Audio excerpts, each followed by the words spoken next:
आपका खत सर आंखों पर। आप तो जानते हैं कि मैं आपकी इतनी इज्जत करता हूं कि आपका नाम लेकर भी पुकार नहीं सकता। आप तो मेरे लिए देवी हैं। देवी को मंदिर में बिठाकर पूजा तो की जा सकती है, लेकिन उसे घर की शोभा नहीं बनाया जा सकता।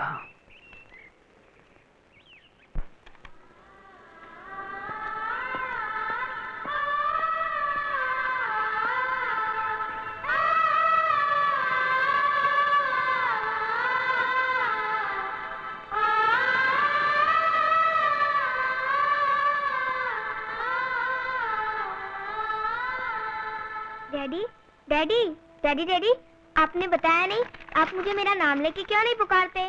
क्या आप अपनी टीचर को नाम लेकर पुकारती हैं? टीचर को कोई नाम लेके पुकारता है? बिल्कुल ठीक बेटे। जिनकी हम इज्जत करते हैं, पूजा करते हैं, उनका नाम लेकर उनका अपमान नहीं किया जाता। देर लगा दिया जाने के लिए, रोज लेट हो जाता है इसकी वजह से। साहब अभी कितनी देर और लगेगी? अरे भाई अभी टोकन दिया है, कैश का मामला है, टाइम तो लगेगा। चलो चलो सबर करो, दिमाग मत खाओ। साहब आपको मैडम ने बुलाया। अबे देखता नहीं मैं बिजी हूँ। साहब अबे जाके कह दे उससे मैं काम कर रहा हूँ। चल। मैडम ने बोला आज से आपको कोई काम नहीं। क्या काम नहीं है? उसके बाप का राज है क्या? तुम्हारी उस मैडम की बच्ची को आए हुए जुम्मा 8 दिन हुए नहीं और लगी हम पे रोब जमाने। उसको मालूम नहीं है मेरा नाम गुलशन है, मिस्टर गुलशन। मिस्टर गुलशन, अगर आपको कुछ पूछना है तो मुझसे पूछिए। शिकायतें तो तुम्हारी मैंने काफी सुनी थी, यही कि तुम 420 हो, जालसाज हो, कामचोर हो। लेकिन आज मैंने अपनी आंखों से देख भी लिया कि तुम छोटे छोटे कामों के लिए अपने कस्टमर्स को कितना तंग करते हो, और वो भी अपनी अय्याशी की खातिर। इस तरह सबके सामने मेरी बेइज्जती करने का आपको कोई हक नहीं है। मेरा क्या हक है ये मैं अच्छी तरह से जानती हूँ, और उसी हक से मैं तुम्हें तुम्हारे काम से अभी इसी वक्त डिसमिस करती हूँ। वाह जी वाह, बहुत अच्छे। तुमने कह दिया यार गुलशन डिसमिस हो गया, और वो भी बगैर किसी नोटिस के। नोटिस की कोई जरूरत नहीं। ये रहे तुम्हारे इमीडिएट रिलीविंग ऑर्डर्स। ये हुई ना बात, जरा हटके। गुरु तू तो ऐसे मातम मना रहा है जैसे किसी नेता की कुर्सी छूट गई हो। अबे मैं तो अपना मरसिया पढ़ रहा हूँ। अरे औरत जात, तूने मुझे कहीं का न छोड़ा। माँ महबूबा मैनेजर ने गुलशन को तोड़ा। छोटा था तो जुआ खेलते देख के माँ ने घर से निकाल दिया। बड़ा हुआ तेरी बहन से इश्क किया तो उसने मेरे मुंह पे थूक दिया। तू और अब ये मैनेजर दिल तो करता है रेड रोज के राजेश खन्ना की तरह दुनिया की तमाम औरतों को खत्म कर दूं, छोड़ मुझे शराबी कहीं। छोड़ पर तुझे नहीं, तेरी लाश को भगवान तेरे क्या चक्कर चल रहा है, मैं सब जानूं। मुझे बचा लो, नहीं तो वो मुझे मार डालेगा। मुझे बचा लो। अरे भगवान, मैं तो कंटाल गया हूँ रोज रोज के झगड़े से। सूरज बाद में निकलता है, पहले किट शुरू हो जाता है। ओह भैया बस करिए कंगी, क्या पता करो मामला क्या है। पकड़ो। क्या? अरे वो खर्चा क्या हो रहा है ये? अरे बाबू तुम कहाँ से आ गए फटरी में टांग अड़ाने वाले? जबान संभाल के। तू शायद जानता नहीं कि बीच सड़क में भाजी का ठेला खड़ा करना और भाजी वाली को पीटना कानूनन जुर्म है। अरे परे हट, नहीं तो तुमने भरे बाजार में एक बेचारी औरत को मारा। तुम आदमी हो या जानवर? क्या लगता है ये तुम्हारा? मेरा घर वाला। अपनी बीवी को बेरहमी से मारना क्या अच्छी बात है? उसी की आबरू उतारना जो तुम्हारे लिए क्या क्या नहीं करती है। तुम्हारे लिए खाना पकाती है, तुम्हारे लिए बच्चे पैदा करती है, उनकी देखभाल करती है। आखिर इस बेचारी से ऐसा क्या हो गया जो तुम उसको पीटे जा रहे थे? और इस तरह पीटे जाना कानून? तुम्हारे कानून की ऐसी तैसी। पहले उस सामने के घर वाली औरत से तो पूछो। अरे ओ बेओड़ा, पहले ये बता तू, मुझे औरत कहने की तेरी हिम्मत कैसे हुई? मैं लेडी हूँ, लेडी। आइंदा तूने मुझे कभी औरत कहा तो मैं तेरी बत्ती से निकालकर हथेली पे रख दूंगी। बेशर्म कहीं का। कितने मजे से कहता है, सामने वाली औरत से पूछो। अरे साले, मैं क्या तेरी नौकर हूँ जो तू ऐसे बोलता है? चोरी और सीना चोरी। एक तो तेरी औरत मेरे सुंदर पति पर डोरे डाले और मैं चुप रह जाऊँ? अरे भाई, ये कहाँ का इंसाफ है? हाँ, ये लोग क्या बोलेंगे? ये तो मुझसे जलते हैं। लगता है आप लोग यहाँ नए आए हैं। कम से कम आप तो न्याय की बात कीजिए। आपको न्याय मिलेगा। एक तो बिना नोटिस दिए इनको यहाँ बुला लेना, और ऊपर से इनको औरत कहना, ये कहाँ का इंसाफ है? भैया, आप ही बताइए मामला क्या है? देखो, सारी दुनिया को इस औरत ने 4.5 रुपए किलो के भाव में बैगन बेचे। मुझे भी इसी भाव में बैगन तोल रही थी। अचानक अंदर से मेरे पति बाहर आए। उन्हें देखते ही इसकी बातें खिल गई और ये चुड़ैल बोली, अरे साहब, ये आपका घर है, फिर तो मैं बैगन में 8 आने कम कर दूंगी। तुम ही बताओ, कोई यूं ही पैसे घटा देता है? अगर मैंने इस भाजी वाले को बता दिया कि इसकी बीवी और मेरे पति का चक्कर है, तो मैंने क्या कोई जुर्म कर दिया? ना, ये जुर्म नहीं है, लेकिन अपने पति का भाव 8 आना लगाना ये कानूनन जुर्म है। ओ तारीनी, इसका मतलब है बात में कुछ दम है हो? क्योंकि 4.5 रुपया किलो का जो रिंगना है उसमें इसने 8 आना कम क्यों किया है? पूछो पूछो, इसी से पूछो कि मैं क्या बात है? मैं बड़ी मुसीबत में फंस गई थी। बनिए का बहुत सारा कर्जा सर पे चढ़ गया था। उसने धमकी दी, अगर जल्दी पैसे नहीं लौटाए तो मेरे बर्तन भांडे उठा के सब बाहर फेंक देगा। ऐसी घड़ी में सामने वाले साहब ने भगवान बन के मेरी मदद की। इसी वास्ते ये सब। तमाम बयानों से साबित होता है कि जो असली मुजरिम है वो खुद को कमरे में बंद किए बैठा है, और ये कानूनन जुर्म है। अरे ओ प्रकाश भाई, ओ भाई साहब, जरा बाहर आओ ने, नहीं तो ये वेंगण वाला केस अदालत तक पहुंच जाएगा।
नमस्ते माँ जी। अरे, आपने मुझे पहचाना नहीं? मैं शारदा हूँ। अरे, और ये पिंकी है, आपकी पोती। हाँ, तुम शारदा हो? मैं यहाँ बाजू में रहती हूँ। आप चलिए ना, आइए। माँ जी, ये सब क्या है?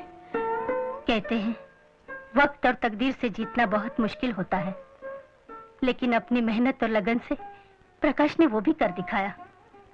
लेकिन फिर न जाने किसकी नजर लग गई, मेरे घर की खुशियों को अचानक ग्रहण लग गया।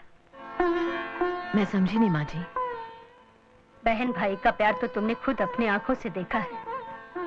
प्रकाश ने हमेशा यही चाहा कि उसकी बहन खुश रहे, लेकिन हमारे नसीब में कुछ और ही लिखा था।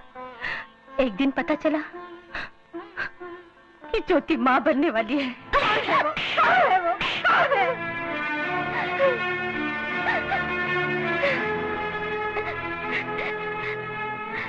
दीपक जवाहर कॉलोनी में रहता है। बाप का नाम मनोहर लाल वर्मा। दीपक, अरे कौन है? मैं तुझे छोड़ दूं? ऐसे बदमाश के तो गला घोट देना चाहिए जो मासूम लड़कियों को अपनी हवस का खिलौना बनाकर उनकी जिंदगी बर्बाद कर देता है। मगर मैं तुझे ऐसे नहीं छोड़ूंगा। तुझे मेरी बहन से शादी पहले ये बता कि तू है कौन? बता अपनी माँ को कि मेरी बहन तेरे बच्चे की माँ बनने वाली है। हाँ, इतना बड़ा झूठ। मेरे लाल ने तो कल ही से तोती को रोटी बोलना शुरू किया है, और वो तो लड़कियों से बात करते हुए बताता है। अरे बोलने ये सब झूठ है। झूठ नहीं माँ, सब सच है। क्या? हाँ। चल चल अंदर चल। अरे नाच पीते, कुछ करने से पहले सोचना तो चाहिए था कि पार्टी कैसी है। मांग भरवाने से पहले हमारी मांगे पूरी कर सकते हैं या नहीं? अरे माँ लखपति है, लखपति। क्या? हाँ। अच्छा अच्छा अच्छा, हटो। मैंने इससे बात कर ली है, ये शादी के लिए तैयार है, लेकिन एक शर्त पर। आपको 7 फेरों की कीमत चुकानी होगी। क्या कह रही हो? तुम चुप रहो जी। हाँ हाँ, तो पहला फेरा मेरे लिए 1100 साड़ियाँ जरी की। दूसरा फेरा तब होगा जब मेरे हाथ पर 100 तोले सोना रखो। तीसरा फेरा 5 लाख रुपए नकद। चौथा फेरा टिप टॉप सजाई हुई कोठी। और 5वां फेरा, हाँ हाँ, इसके लिए एयर कंडीशन कार। 6ठा फेरा तुम्हारा कारोबार हमारा हो। और 7वां फेरा वो मैं बताता हूँ। तुम्हें मेरी बहन से शादी करनी होगी। तुम चुप रहो बुढ़ाओ, मैं जो कह रहा हूँ सोच समझ के कह रहा हूँ। अरे तेरी बुद्धि खास चलने गई है क्या? जब ये अपना सब कुछ हमें दे ही रहा है, तो मेरी बेटी इस कंगले के घर में जाके सूखे संग बजाएगी। तुम फिक्र क्यों करती हो माँ? जब सारे कारोबार का मालिक मैं बन जाऊंगा, तो इसे अपने यहाँ नौकर रख लूंगा। क्या ठीक है ना भाई? हमारी सारी शर्तें मंजूर है ना? जी। इस तरह अपनी बहन की खातिर मेरे बेटे ने अपना सुख, अपना सम्मान, अपनी दौलत सब कुछ दांव पर लगा दिया। इतने पर भी मेरी बहू न अपने घर को घर मानती है, न अपने पति को पति। ऐसे माहौल में मेरा वहां रहना कैसे होता बेटी? फिर भी माँ हो ना, जब भी बेटी को देखने को आंखें तरस जाती है, चली आती हूँ। अगर आप माँ हैं, तो प्रकाश भी तो आपके बेटे हैं। क्या उनका कभी जी नहीं चाहता कि आपसे मिले, आपके दुख दर्द पूछे? कैसी बातें करती है बेटी? मौका मिलते ही प्रकाश मेरे पास सिर्फ आता ही नहीं, महीने के खर्चे के पैसे भी दे जाता है। कहने को तो जिंदगी चल ही रही है, लेकिन ये भी कोई जिंदगी है? फिर आइएगा माँ जी, आप ही का घर है। हाँ बेटी, जरूर आऊंगी। तुमसे बातें करके मन का बोझ हल्का हो गया। अच्छा अच्छा।